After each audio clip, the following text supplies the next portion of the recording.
तो दोस्तों last class में हमने देखा कि हमने कैसे निकाला equivalent weight of metal by the formation of metal oxide, यानी कि मेटल ऑक्साइड का आपको दिया हुआ हो तो हम वहाँ से मेटल का इक्विवेलेंट वेट निकाल सकते हैं। तो अगला हमारे पास क्या है, मैंने पहले ही लिख दिया कि हमारे पास समय बच जाए equivalent weight of a metal by hydrogen volume, यानी क्या, जब मेटल किसी एसिड के साथ रिएक्शन करता है। अब होता क्या इसके अंदर है, होता क्या हमारे इसके अंदर है कि मेटल जब भी किसी एसिड के साथ रिएक्शन करता है, हाँ हम ये जानते हैं कि सारे मेटल ऐसा नहीं करते, कुछ मेटल जब किसी एसिड के साथ रिएक्शन करते तो वहां से क्या निकलता है, हमारे पास हाइड्रोजन गैस निकलता है। और उस हाइड्रोजन गैस के वॉल्यूम से हम क्या करते हैं, हम इसका इक्विवेलेंट वेट निकालते हैं। ठीक है, तो मैं दो अप्रोच याद करता हूँ। दो अप्रोच हम लोग अप्रोच करते, सॉरी दो अप्रोच से हम लोग करते हैं, यानी कि पहला अप्रोच जो हम लोग बेसिक यूज करेंगे, यानी जो बहुत लेंथी होगा। फिर सेकंड अप्रोच पे हम आएंगे जो बहुत इजी है और कैसे वो फॉर्मूला ड्राइव होता है। ठीक है, चलिए अगर बात करता हूँ तो मुझे आप लोगों को एक बात याद है कि मेटल कि मेरे पास क्या है, मेरे पास है कि मेटल कोई भी चीज़ जो 1.008 ग्राम ऑफ हाइड्रोजन के साथ रिएक्ट करती हो वो हमारे पास क्या कहलाएगा, equivalent weight of a metal कहलाएगा, यानी कि मेटल का मास जो 1.008 ग्राम ऑफ हाइड्रोजन के साथ कंबाइन हो सके। चलिए उससे पहले कुछ हम एक्सटर्नल कुछ हम डाटा लिख देते हैं। हम जानते हैं कि एसटीपी पे किसी भी गैस का वॉल्यूम क्या होता है, 1 मोल ऑफ गैस का वॉल्यूम कितना होता है, 22.4 लीटर होता है। ठीक है, यानी कि 1 मोल इतना होता है। अगर आप लॉन्ग मेथड से जाएंगे तो आप क्या निकालेंगे, आप पहले निकालेंगे भाई ये कितना मोल हो रहा है। देखिए मैं पहले लॉन्ग मेथड से आप लोगों को बता रहा हूँ कि लॉन्ग मेथड से हम करेंगे, क्योंकि हमें करना क्या है, मुझे ये निकालना है कि भाई कितना हाइड्रोजन इसके साथ कंबाइन हो रहा है। लेकिन यहाँ पर तो कंबाइन हो ही नहीं रहा है, यहाँ पर क्या हो रहा है, यहाँ पर निकल रहा है।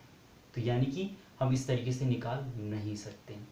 अब मुझे आप एक बात का जवाब दीजिए, क्या जवाब दीजिए कि मैंने कहा मेरे पास x और y कंप्लीटली रिएक्ट करेंगे, आपस में कंप्लीटली रिएक्ट करेंगे। इसका मेरे पास मान लीजिए कितना मेरे पास है, इसका मान लीजिए मेरे पास है a ग्राम मेरे पास है, और इसका मान लीजिए मेरे पास कितना है b ग्राम मेरे पास है। मैंने कहा ओवरऑल इसके अंदर जो पार्टिसिपेशन है 6 मोल ऑफ इलेक्ट्रॉन है। ठीक है, यानी जो 1 ग्राम था, 1 gram is sufficient to react with 6 electron. मेरी बात समझ रहे हैं, यानी मैंने कहा 1 ग्राम पूरा का पूरा 6 से रिएक्ट कर गया, तो यानी कि जो आपके पास 1 ग्राम आपके पास होगा, यानी कि 6 से रिएक्ट कर गया, तो यानी कि एक इलेक्ट्रॉन कितना a अपॉन में 6 से रिएक्ट किया होगा। मेरी बात एग्री करते हैं। मैंने कहा b पूरा का पूरा 6 इलेक्ट्रॉन से रिएक्ट कर गया, यानी कि ओवरऑल रिएक्शन जो है, जो भी मेरे पास कंपाउंड बना उस कंपाउंड के अंदर ओवरऑल 6 इलेक्ट्रॉन का कार्य ये हुआ। इसी तरह आप लोग बी क्या लेंगे, बी भी आपके पास क्या होगा, बी भी जो ग्राम होगा 6 वो आपके पास क्या आएगा, इसका इक्विवेलेंट वेट आएगा। इससे आप एग्री करते हैं, बिल्कुल। अब अगर मैं आप लोगों से ये कहूं कि मेरे पास केमिकल इक्विवेलेंस क्या होता है, केमिकल इक्विवेलेंस क्या होता है, तो मैं कहता हूं कि आपके पास कितना है a अपॉन में, क्योंकि ये भी कितने से रिएक्ट किया है, 6 से रिएक्ट किया है, और ये भी कितने से रिएक्ट किया है, 6 से रिएक्ट किया है। यानी कि अगर मैं a को डिवाइड करता हूं इक्विवेलेंट वेट ऑफ a से, तो आंसर कितना आएगा, 6 आएगा। और अगर मैं b को डिवाइड करता हूं इक्विवेलेंट वेट से, तो आंसर कितना आएगा, 6 आएगा। यानी दोनों क्या आएगा, सेम। यानी कि आप यहां से एक बात जान लीजिए, इसे कहते हैं केमिकल इक्विवेलेंस। क्या कहते हैं, केमिकल इक्विवेलेंस। यानी किसी भी केमिकल रिएक्शन के अंदर सबका केमिकल इक्विवेलेंस क्या होता है, सेम होता है। और वन केमिकल इक्विवेलेंस यानी कि एक केमिकल इक्विवेलेंस दूसरे केमिकल से सेम होता है, और one equivalent of A react करता है दूसरे के वन इक्विवेलेंट से। भी मैं बाद में बात करूं कि मैं इक्विवेलेंट बोल रहा हूं इसका मतलब क्या है। आप यहाँ पर सिर्फ ये समझने की कोशिश कीजिए, क्या समझने की कोशिश कीजिए कि मेरे पास अगर ए और बी टोटली रिएक्ट कर गए हों, तो मेरे पास अगर मैं उसके इक्विवेलेंट वेट से डिवाइड कर दूं तो मेरे पास जो आंसर ये देगा वही आंसर क्या देगा, बी देगा। क्योंकि मेरे पास given mass of A divide by में इक्विवेलेंट वेट ऑफ ए क्या दिखा रहा है कि number of mole of electron जो इससे रिएक्ट कर रहे हैं या रिएक्ट कर चुके हैं।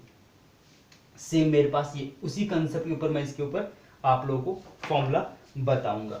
तो यहाँ पर जो एक फॉर्मूला आपके पास है, क्या आपके पास फॉर्मूला यहाँ पर है, देखिए कि आपके पास फॉर्मूला ये आता है कि अगर आपके पास आपको निकालना है इक्विवेलेंट वेट ऑफ आपके पास मेटल का निकालना है, तो आपके पास फॉर्मूला आपके पास ये आता है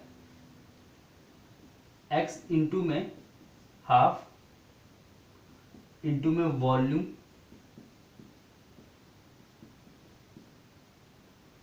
ऑफ 1 मोल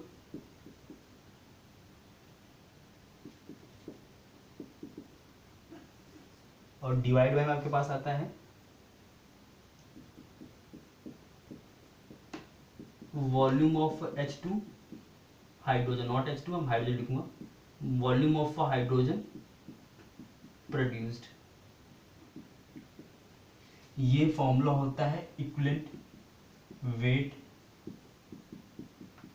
ऑफ मेटल का। ये आपके पास फॉर्मूला है इक्विवेलेंट वेट ऑफ मेटल का। अब ये फॉर्मूला कैसा आया, एक बार जरा मैं इसकी चर्चा बाद में करता हूँ, पहले बार जरा समझ लेते हैं कि मेरे पास x क्या है।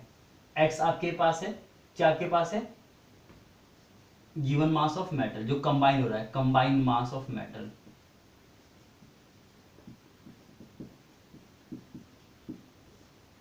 आपके पास कितना दे रखा है वो 0.3 ग्राम, इंटू में 1/2 इंटू में volume of 1 mole of H2 किस पे STP कितना होता है 22.4 लीटर। अगर आप इसको लीटर किस में कर देंगे ml में, तो 1000 से मल्टीप्लाई कर देंगे। वॉल्यूम फाइव में प्रोड्यूस्ड कितना प्रोड्यूस हुआ है 280 सेंटीमीटर यानी ml, ठीक है, तभी मैंने इसको ml में किया। तो जब आप इसको सॉल्व करेंगे तो आपके पास जो कितना आपके पास आंसर आ जाएगा, ये आपके पास हो गया 11.2, एक से कट गया, ये नीचे आपके पास आ गया 10, ये कट गया, ये आपके पास हो गया 4, तो आपके पास ये हो गया 3, आपके पास 12 ग्राम, यानी आपके पास क्या आ गया इक्विवेलेंट वेट ऑफ मेटल आपके पास कितना गया 12 ग्राम आ गया। अब क्या इस फॉर्मूले को रटना और इसको सिंप्लीफाई करके मैं ऐसे लिख सकता हूँ x इंटू मुझे पता है ये कितना होता है 22.4, तो मेरे पास ये कितना हो जाएगा, मेरे पास आएगा 11.2 लीटर और अपोन में क्या हो जाएगा वॉल्यूम ऑफ हाइड्रोजन प्रोड्यूस, क्या मेरे पास हो जाएगा प्रोड्यूस्ड। ये आप इस तरीके से इसको, ये ऐसा क्वेश्चन आता है जेई में और कंपटीशन एग्जाम के अंदर, ठीक है। तो आपके पास ये आपके पास फॉर्मूला हो गया। अब बात करते हैं कि ये फॉर्मूला कैसे बना होगा, ठीक है। तो इस फॉर्मूले को मैं एक बार इस चीज को मिटा रहा हूँ ऊपर वाली चीज को, ताकि आप लोग समझ सके कि क्या आपके पास है। अब मान लीजिए, अब बात बताइए मेरे को जरा कि अगर कोई भी मेटल मेरे पास है किसी एसिड से रिएक्शन कर रहा है, तो मेरे पास क्या बना रहा है H2 बना रहा है, H2 गैस बना रहा है मेरे पास। ये बात समझ आ रही है आप लोग का, ये यानी कि एक H2 गैस बनने के लिए मेरे पास, क्योंकि एक H2 गैस बनने के लिए मेरे पास क्या मुझे चाहिए, एक H2 गैस बनने के लिए मेरे पास मुझे 2 इलेक्ट्रॉन की जरूरत होगी, क्योंकि बात में आप लोग आ रही है H+H+, यानी कि मेरे पास एक इलेक्ट्रॉन कितना प्रोड्यूस कर रहा होगा H2 बाई जो भी मेरे पास होगा गैस का वॉल्यूम, इस गैस का वॉल्यूम की बात, अगर मैं वॉल्यूम बात करूं तो वॉल्यूम में मेरे पास कितना प्रोड्यूस कर रहा होगा, वॉल्यूम में अगर H2 गैस प्रोड्यूस हो रही है 2 इलेक्ट्रॉन से, तो वॉल्यूम प्रोड्यूस बाई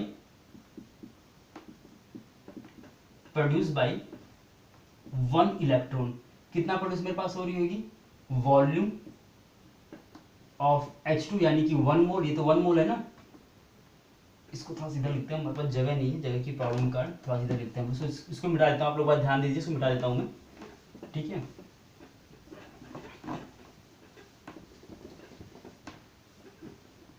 तो मैंने कहा क्या कहा, मैंने कहा कि मेटल मेरे पास X है, जो मेरे पास H2, मुझे पता है कि H2 कब बन रहा होगा, H2 जो 1 मोल ऑफ गैस है वो कितने से प्रोड्यूस हो रहा होगा 2 इलेक्ट्रॉन से। बेसिक चीज देखो मेरे पास, मैं क्यों कह रहा हूँ, मुझे पता है एक H+ और एक H+ मिलेंगे तो भी H2 बनेगा। अब बनेगा जब H+ के पास एक इलेक्ट्रॉन, इसके पास एक इलेक्ट्रॉन, यानी कि 2 इलेक्ट्रॉन, एक H2 मिलेंगे, 2 इलेक्ट्रॉन चाहिए, यानी कि अगर 2 इलेक्ट्रॉन एक 1 मोल ऑफ H2 गैस में आता है तो 1 इलेक्ट्रॉन कितना बनाएगा मेरे पास, बनाएगा वॉल्यूम, तो वॉल्यूम ऑफ H2 कितना, H2 1 mole, 1 mole H2 divide by में 2, ये कितना करेगा मेरे पास 1 इलेक्ट्रॉन करेगा मेरे पास। ये बात आपको समझ में आ रही है, अच्छा। अब यहां से मेरे पास क्या X मेटल मेरे पास ग्राम कंप्लीटली रिएक्ट कर गया, ये बात समझ में आ रही है। अब मुझे बताइए, मैं आप लोगों को समझाया था कि अगर मैं X ग्राम को डिवाइड कर दूं इक्विवेलेंट वेट से ऑफ मेटल तो मुझे वो क्या बताएगा, मुझे बताएगा number of mole of electron which, जिससे वो रिएक्ट किया है। अभी मैंने आपको समझाया था कि मेरे पास अगर पूरा कंबाइन कर गया, मैं ग्राम उसके गिवन मास को डिवाइड करूंगा इक्विवेलेंट मास से, तो मेरे पास क्या दिखाएगा, number of mole of electron दिखाएगा जो टोटल उस रिएक्शन के अंदर यूज हुए हैं या यूज हो चुके हैं। अभी मैं नीचे आपको समझाया था। तो यानी कि x gram of equivalent weight of metal का number of mole of electron दिखाएगा। और मुझे पता है कि 1 मोल ऑफ इलेक्ट्रॉन इतना वॉल्यूम होता है। और अगर मैं आपसे कह दूं, क्या कह दूं, कि मेरे पास मान लीजिए आपके पास वॉल्यूम ऑफ हाइड्रोजन कुछ प्रोड्यूस हुआ है, कुछ हाइड्रोजन क्या हुआ है, प्रोड्यूस्ड हुआ है, और उसको आप डिवाइड कर दीजिए इससे, वॉल्यूम ऑफ इस वाले से डिवाइड कर दीजिए इक्वेशन से, इसको इक्वेशन सेकंड देता हूं मैं, इक्वेशन सेकंड से, तो ये भी क्या दिखाएगा, ये भी number of mole of electron दिखाएगा भाई, कि एक मोल ऑफ इलेक्ट्रॉन अगर एक्स मान लीजिए 10 प्रोड्यूस कर रहा है, 1 मोल ऑफ इलेक्ट्रॉन 10, मैंने कहा मेरे पास 50 प्रोड्यूस हो रहे हैं, तो यानी कि 50/10 यानी कि 5 मोल ऑफ इलेक्ट्रॉन यहाँ यूज होंगे। सेम चीज मेरे पास ये है कि अगर एक इलेक्ट्रॉन के साथ रिएक्शन करने का मास मेरे पास 8 ग्राम है, सपोज दैट, एक हाइपोथेटिकल मान रहा हूं मैं, 8 ग्राम है, मेरे पास कितना है, 40 है, 40/8 कितना गया, 5, यानी कि मेरे पास ये दोनों नंबर ऑफ मोल है, और ये दोनों कहां से प्रोड्यूस हो रहे हैं, इसका प्रोड्यूस वॉल्यूम भी कहां से हो रहा है, प्रोड्यूस्ड वॉल्यूम मान लीजिए आपके पास V है, तो ये दोनों एक ही रिएक्शन से प्रोड्यूस हो रहे हैं, यानी कि नंबर ऑफ इलेक्ट्रॉन पार्टिसिपेट जो कर रहे हैं रिएक्शन वो सेम है, सेम है। तो मैंने आप लोगों को समझाया था कि number of mole of electron reaction same है, तो आपके पास क्या आ जाएगा, एज ए रिजल्ट आपके पास आ जाएगा, यहां लिखता हूं मैं, x of metal equivalent weight of metal divide by आपके पास बराबर क्या जाएगा, वॉल्यूम ऑफ हाइड्रोजन प्रोड्यूस, तो उसको मैं VmL कह देता हूं, किससे, हाइड्रोजन का, ठीक है, इसको नीचे में H लिख देता हूं, अपॉन में क्या आपके पास रहेगा, इक्वेशन, ये इक्वेशन क्या है, वॉल्यूम ऑफ 1 मोल वो कितना होता है, 22.4 लीटर, डिवाइड बाई 2, तो आपके पास कितना, 11.2 आपके पास हो गया। तो आपके पास ये फॉर्मूला वहां से आया था, ये फॉर्मूला हमारे पास ऐसे जनरेट होता है। तो आप लोगों ने यहां सीखा, क्या सीखा, कि केमिकल, एक नया वर्ड आप लोगों ने सीखा, केमिकल इक्विवेलेंस क्या होता है। तो केमिकल इक्विवेलेंस मेरे पास ये दिखाता है कि मेरे पास कितने इलेक्ट्रॉन, हाउ मेनी इलेक्ट्रॉन, तो वो मेरे पास क्या होता है, किसी का भी उसका इक्विवेलेंट मेरे पास क्या होगा, वेट होगा, तो वो हमेशा क्या आएगा, सबका, जितनी भी स्पीसीज पार्टिसिपेट कर रही है इन सबका क्या होगा, सेम होगा। मैं आगे किसी असाइनमेंट के अंदर हम लोग इस चीज को डिस्कस करेंगे। तो इसमें मेरा आपको बताने का मोटिव ये था, क्या था, कि हमारे पास मेटल का इक्विवेलेंट वेट हम कैसे निकाल सकते हैं किसी एसिड के साथ रिएक्शन करवाते हैं। हम जानते हैं कि सारे मेटल ऐसा नहीं करते, लेकिन कुछ मेटल करते हैं जैसे